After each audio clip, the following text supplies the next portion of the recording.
Hey, good afternoon. Coming to you from Malibu. John Jacob Mubarak on the first installment of a weekly Facebook Live event called Walking the Path. And I am super excited to be talking to you and sharing with you. And I'm so grateful to have this opportunity. I am usually doing Facebook Lives down at our center in Rythmia in Costa Rica. But today I am up at our corporate offices in beautiful Malibu, California. And it is beautiful, let me tell you, beautiful everywhere. Really, we are surrounded by nature everywhere. Wherever we go, the expression and joy of the infinite as it is expressing in, through, and as us, and in, through, and as everything around us. So I'm just super, super grateful to have this opportunity to share with you a little bit about transformation. That's the intention and the topic for today. So we're just going to chat for another minute as we build a little bit of traffic and share the intention here. So this is the first of a weekly series called Walking the Path, and it is this intention around Walking the Path is to discuss weekly. Hey Lisa, it's to discuss weekly what challenges are going on in our lives and to share honestly about how it is to walk this spiritual path. Whether you've been at Rythmia before or you are thinking about going to Rythmia, wherever you are in your spiritual journey, on your spiritual path, we are, it's not that everything, is roses and unicorns and fairy dust and rainbows, right? I mean, we have to live life and we come up against stuff as we walk the path. So how do we deal with it? So the first thing I want to share with you is what I've been going through this week. Let me tell you, to a greater or lesser degree, we all have our stuff to go through. So mine isn't that bad. It never is. But it doesn't make it any less real. It doesn't make it any less stressful as I'm going through it. Even though I know the truth. The truth is everything is unfolding for my best and highest good, no matter what the appearances are. The truth is, that's the truth. Everything's unfolding for my good, no matter what the appearances are. But it doesn't make the appearances, the circumstances of what I'm going through any less real. In fact, when the great master teacher says, don't worry about appearances, don't get caught up in appearances, he's not saying that appearances aren't real. He's saying that the unreality of appearances lies in our interpretation of them. How do we relate to what's going on? How are we interpreting the external stimuli that are coming towards us? And that's what this talk is about. Because this week, man, I have been going through it. Let me tell you, life is good on so many levels, but I felt no matter what, no matter how good and beautiful, I felt pretty heavy this week. There's been a lot of heaviness in my heart, a lot of sadness, and my normal habitual reaction would be to say, how can I get out of this? I want to stop feeling like this. That's my habitual reaction is I'm feeling discomfort. Let me get out of the discomfort. But with this new awareness I brought to this experience of heaviness and a little contraction this week, what I saw was if I can stay the course and be with, not jump into my habitual pattern of escape, numbing myself through whatever compulsive behavior I need to do in order to forget the way I'm feeling. Hi, Carol. As long as I can stay with it, right? That's the point. So this first Facebook Live of Walking the Path is about spiritual growth and transformation. How do we transform ourselves in the midst of heaviness, in the midst of a circumstance or a situation? And the word transformation, the root of it, to go trans is to go beyond. Right? Trans is to go beyond formation. So transformation is moving beyond your current formation, your current way of dealing with things. Hey, Terry, so great to see you all for joining. Love you. Thank you for being here. So this is the idea of spiritual growth. We are here to wake up. so that we are not inhibiting or blocking the flow of the infinite presence in, through, and as us, the life energy that is flowing through us. How can we not block it? How can we enable it to flow more freely? How can we become a more free channel for that to flow? How can we become to be able to hold more of that energy, more of that power? So that's the intention. We're here to wake up. Well, if I am not wanting to obstruct the light, hey, cuz, nice to see you. And Leslie, hello, welcome. So if I am to allow more of that eternal energy to flow through me, how am I to do that? And the practice this week is to pause. That is the practice, to pause and just to stop for a moment. Hey, these are my notes. Yeah, I'm using notes. So the journey of awakening is learning to be present. This is what I'm seeing so clearly, that the journey of awakening is learning to be present. And it's helpful if I can observe what energy is behind my thoughts or my actions or my feelings. That's the first piece, right? It's not so much that there's anything wrong with any behavior that I would do. Martica, hermana, hola. There's nothing wrong with a behavior or activity. There's nothing inherently wrong with anything. But the energy behind it, that's really the key. The energy that's behind it is where the rub comes in. And so, for example, if you use the word Hajj, right? Hajj is a really beautiful aspect for the Muslim community. It is the sacred pilgrimage, and that word is loaded with beautiful feelings around the pilgrimage to Mecca, right? But the military interaction, the U.S. military interaction in Afghanistan and in the Middle East, there's a way that they use that word to dehumanize the native people from that area. Oh, it's just a Haji, right? That one of the soldiers was sharing that with us. So we can see that a word, it doesn't matter. The word can have a beautiful meaning or a word can have a derogatory meaning. The word itself is neutral. It's the energy that we put behind it. That is really the key. And so this is the point of looking at what energy is behind what we're experiencing, right? As we can delineate that, right? If we can delineate that, the first step is to acknowledge if I'm hooked. Am I hooked about something? How am I getting hooked? How am I being challenged? What's the energy behind what I'm going through? And that first step is the first step to interrupting the autopilot that we're constantly feeling, the habitual ways that we deal with the external stimuli that are coming at us, right? But for each of us, intelligence and warmth and openness are always accessible, right? If we can be conscious enough to realize what's happening. If we can be conscious enough, we can pause. If we can be conscious enough, we can uncover the most basic human qualities that are seeking to express and de-escalate a situation. De-escalate aggression towards others or aggression towards ourselves.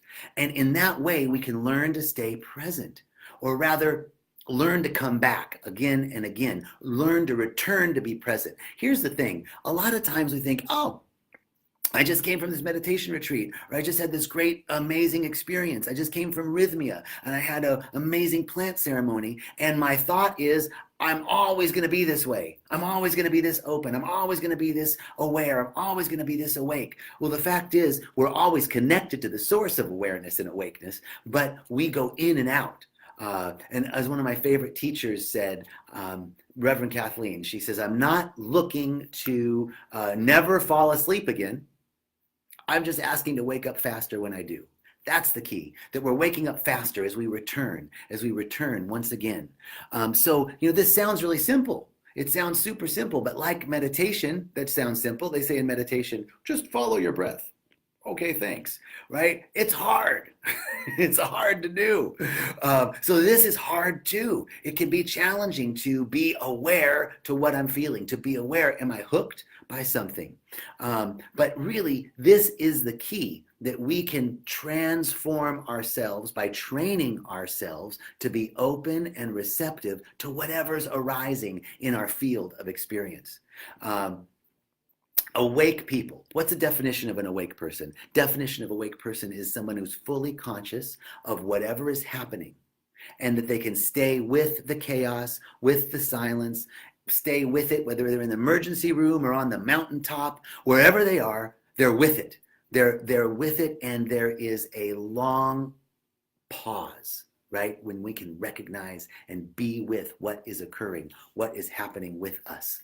Reverend Cheryl, hello, I love you. Great to see you. Thank you for being here. So this definition of being fully conscious and awake is to be with whatever's happening. I love this example of poison ivy, right? So poison ivy, if you have poison ivy, we automatically want to itch, right? That's like being with a situation, right? If something's happening, I'm uncomfortable, someone's having an argument with me, I'm feeling sad, I'm feeling lonely or heavy energy. My desire is to scratch that itch so I can get out of feeling this discomfort, right? Poison ivy is a perfect example because we think scratching the itch is going to relieve the discomfort, but scratching that itch spreads the poison ivy. It actually increases the discomfort. But if I can be with it, if I can be with that, stand that discomfort just for a minute, it will dissipate. It will go away. If I'm not being repelled by it or attracted to it, if I can just observe it, if I can just be with it, instead of scratching that itch. The cure for poison ivy is the short-term cure would be to scratch. The long-term cure is to be with it and allow it eventually to disappear. And it can take a long time sometimes, but it's the only way if we're really scratching that itch, if we're really with what's occurring with us right now. So this is the point, right? We all have this discomfort in our lives, a situation, a feeling, an energy. The point is, can we be with it long enough for it to dissipate? One of the principles that we teach at Rythmia is what's coming is going, right? In the normal world, what's coming is coming. I'm getting a scratchy throat. Oh, I'm getting sick. Oh, if my head's starting to hurt, I'm getting a headache, right? But in the spiritual world, what's coming is going. It's being presented to us for it to be released, right? So that itch, that poison ivy, that's something coming up. If I can be with it instead of engaging it, instead of scratching it, instead of being repulsed by it, wanting to get out of it or go towards it, if I can just observe it, then like an old-time doctor that's taken the bullet out of our shoulder, right? He's taking the bullet out and going, yeah, that was in you. Ready? Throw it away. It still hurts. Yeah, it still hurts. It's going to heal a little bit. But the thing that was causing the pain, that's gone. That is the point. What's coming is going. So as things in life are being presented to us, we have the opportunity to pause for just a moment. If we can pause and notice if I'm being hooked, what's the energy behind it? What's the energy underneath it?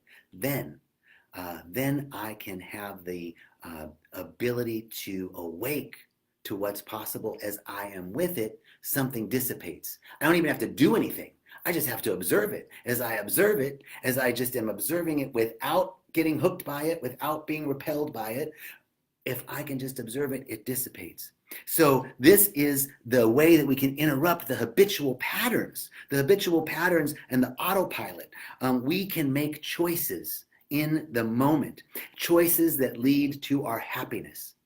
All right, I've got a great story that is an example of how we can empower ourselves to make choices in the moment that lead to our happiness. And it's going back to Ulysses, right? The ancient Greek story of Ulysses. Ulysses, he was on his way home from Troy, right?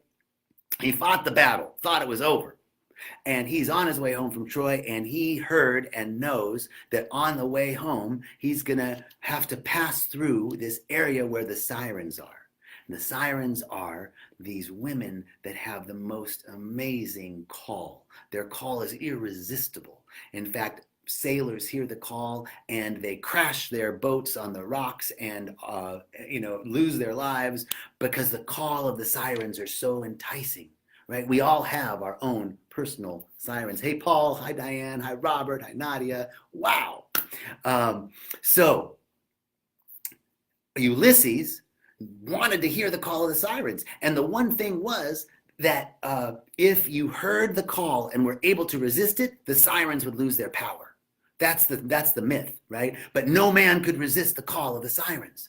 So Ulysses told his crew, look, you all put wax in your ears, put wax plugs in your ears, and you tie me to the mast, right? And I want to hear the call of the sirens, but I can't go towards it, right? I can't get hooked by it. So you put wax in your ears, you tie me up, and no matter what I say, no matter how much I protest, no matter how much I command you to let me loose so I can go to that siren, don't do it until we are way beyond where the call of the sirens can affect us, right? So that's what he did. He was tied to the mast. He had his men put the plugs in his ears. The sirens are calling. He wants to get out so bad. He wants to go towards that call. But here's the thing. Ulysses made a choice. He made a choice to disrupt an activity, to support himself in being who he wanted to be, and created a system of support around him. Now, we all have but it was uncomfortable, right? It was uncomfortable. He had to be tied to that mast. He had to go through the wanting and the really wanting to get out of it, right? So we all have to go through some discomfort. We all have to go through a little discomfort to not get hooked by the call of our own personal sirens in order to step through and go beyond our current formation, our current stance, right? That is the point. That we can make choices in the moment that will lead to our happiness.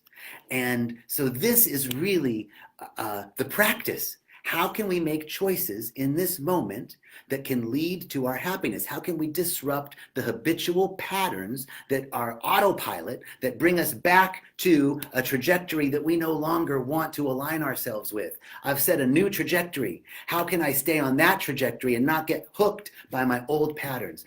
The practice is pause. That is the practice, to pause and be aware. How can I be with that poison ivy? How can I be with it without scratching it? How can I just observe it? How can I just allow it? And that's it. It sounds so simple, right? But that is the key. This is what my experience was this week, as I was experiencing my own little heaviness, my own contraction, my own sadness, right? And my normal reaction, my normal tendency would be, let me get out of this. What can I do to not feel this way anymore? And the power and the way that we can transform, the way that we can go beyond our current formation, the way that we can interrupt our habitual ways of being is in the pause. And as we pause, we can observe. And if we can just notice, am I hooked? What's the energy behind this? Just observe it. I don't have to even interact with it. I don't have to do anything. That's a lot of times at Rythmia, a lot of people are going through plant ceremony and something funky comes up in their awareness during ceremony and they're like, what was that? I didn't like that.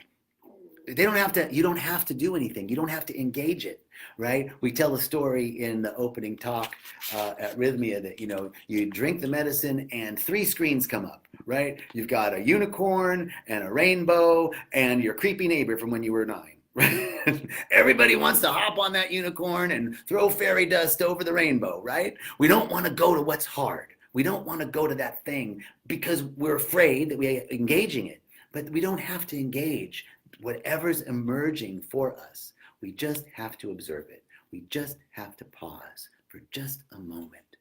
And in that way, in that pause, we gain our power. We gain accessibility to warmth and intelligence and openness. And that is how we continue our path of transformation as we allow more and more of the infinite energy, the infinite intelligence, the infinite potential to express through us. The thing is, when we get caught by something, we're restricting that flow. When we are able to observe, we're opening that flow. We're allowing ourselves to be a greater channel for something greater to emerge, rather than interacting and getting caught. So the practice for today is simply to observe. Am I caught? What's the energy behind it? Am I hooked? Can I pause? Can I just take a moment and breathe? No matter what I'm seeing. When I pause, I could see the mountaintop and flowers and rainbows. When I pause, I could see absolute chaos. Can I be with it no matter what I'm looking at? Can I just allow it to be?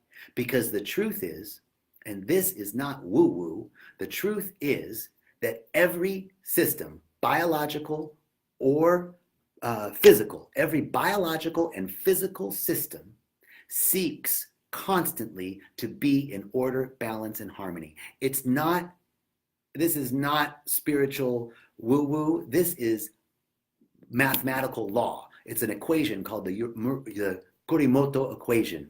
This equation is a demonstration of biological and physical systems' natural tendency to self-select, to synchronize, and harmonize.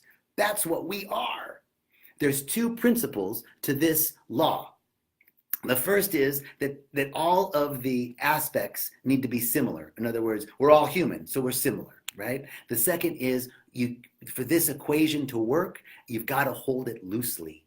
It can't be on a fixed surface. So if I'm holding things tight, if I'm contracting, if I am resisting, if I am getting hooked by something, if I'm being repelled by something or being attracted to something, I am holding it too tightly. But if I can hold it loosely, if I can loosen up, if I can allow and soften up to whatever is occurring in my experience, from that place of observation is the place of true transformation, of being able to go beyond our current formation, going beyond our current habitual patterns, our current habitual desire to scratch that itch, which is just going to spread more of that poison ivy. But if I can just allow myself to go through the discomfort a little bit and maybe reach out and create structures like Ulysses did to support me in being who I declare myself to be, to get through the straits when the sirens are calling me, right? If I can do that, I can go beyond my current formation. So the instruction today is really what the instruction has been for me all week is JJ, John Jacob Mubarak, just pause and breathe and allow whatever you're feeling to be without judging it, without getting hooked by it, without wanting to get out of that discomfort. If I can be with the discomfort for just a little bit, it transforms, it transmutes. So that is the idea for today. I just want to tell you how grateful I am to have this opportunity to share with you and to share a little bit about what I was going through this week and some of my thoughts about it and share some great teachings that I've received. And so I'd just like to end this Facebook Live with a prayer. Right? And the way we pray at Agape, the way that I was trained to pray by beautiful, beautiful people is not that old beseeching, oh Lord, you are so big and I'm so small. No, but it is the declaration of truth. And we begin with gratitude as we treat our minds, beginning in such gratitude for this opportunity, for this beautiful technology that allows us to share and talk and interact with such gratitude. Thank you for all of the beautiful people, Karen and Ian and Martin. Hi, Martin, Reverend Cheryl and Levi and Robert Taylor and Sasha and Robert Bruce and all these fabulous people, Paul, Diane, thank you, all of you for joining and being, for your beautiful presence. I'm so grateful for this beautiful day. As I look behind me in the screen, I can see Malibu. Wow, life is good no matter where we are. Life is good. Life is unfolding in perfection. And I recognize this life. I recognize this life as the one life, the one source, the one energy that is constantly giving of itself without ever depleting of itself. So I know that it is abundant. I recognize this life and this energy as the one source that is always the same and gives of itself, that gives us the gift of life without any condition. So I know it's loving. I know it's loving because there's no condition on the gift of life. I can do whatever I want with it. So I'm so grateful to recognize this presence as abundant and loving and eternal, for it is the source of all energy that is neither created nor destroyed, the Alpha and the Omega, without beginning and without end, without birth and without death. All of the energy that ever was is here right now in the universe. So I'm knowing that it is powerful, that it is abundant, that it is loving, that it is peaceful and ordered and harmonious. And I'm knowing that it is from this field that each one of us emerges. Each one of us comes into this form from the formless, comes into the visible from the invisible. So therefore we are one with that source, for it is at the center of our being. And now knowing this, knowing that each one here in the sound of my voice, listening later or listening now, is an absolute expression of the singular source of infinite love and beauty and perfection and harmony, then I know that that which is at the center of each one is expressing outwards in our lives. That the perfection that's at the center of each one of us is expressing outward, out picturing in our lives. So perfection and order and balance and harmony and love and beauty and excellence and creativity are expressing into each one of our lives in our physical body. That every organ, action, and function of your physical body is in perfect reflection and harmony and order and balance of the universe. That every aspect of your mental body reflects and reveals the truth of the peace, the absolute peace that goes beyond human understanding. That the emotional body is pure and pristine and reflects the order and balance and harmony, the unerring order and balance and harmony of the universe. I am so grateful to speak this word for each one and to know this truth, that the divine perfection that's at the center of our being is reflecting and outpicturing in every aspect of our lives, every interaction, every aspect of our physical, mental, emotional, and spiritual being come into alignment and harmony. I'm so grateful for so much, more than words can ever say. Gratitude is bursting forth as I share and am able to anchor into the truth that this word, this spoken word, is the truth, and the truth resonates with the truth. The truth amplifies and magnifies itself. And so I'm knowing and rejoicing in the certainty of what's been said. I am knowing and rejoicing in the absolute confirmation of its truth, that it is so, that it is done. And I say, and so it is. I'm so grateful that you joined today. Thank you all so much. And we'll be here every Thursday at noon California time, 1 o'clock Costa Rica time, for Walking the Path with John Jacob Mubarak. All right, y'all. So much joy. Have a beautiful day. Remember, pause. Don't get hooked, and don't scratch that itch.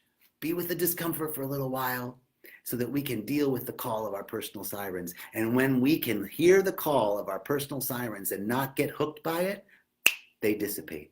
They go away. So I'm grateful. Thank you. Much love, peace, and blessings. Talk to you soon.